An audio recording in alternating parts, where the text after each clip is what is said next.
10-year-old boy, Tommy, never had said a word.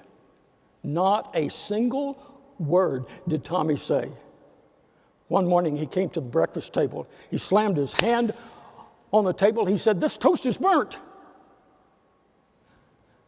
was deadly silent. Mom and Dad looked at each other. Tears streamed down their cheeks.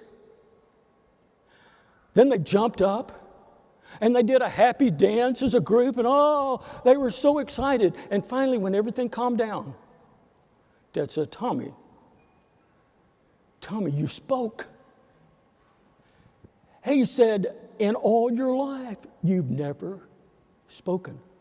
We've spent thousands of dollars. We've taken you to speech pathologists. We've taken you to psychologists. We've taken you to doctors. We've done everything we know to do, and you never did speak.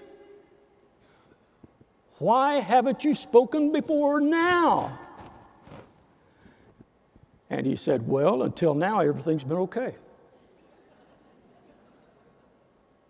Is that the way that we communicate? Up until now, everything's been okay, but I'll tell you if it's not okay. I won't tell you if it's okay, but I will tell you if it's not okay.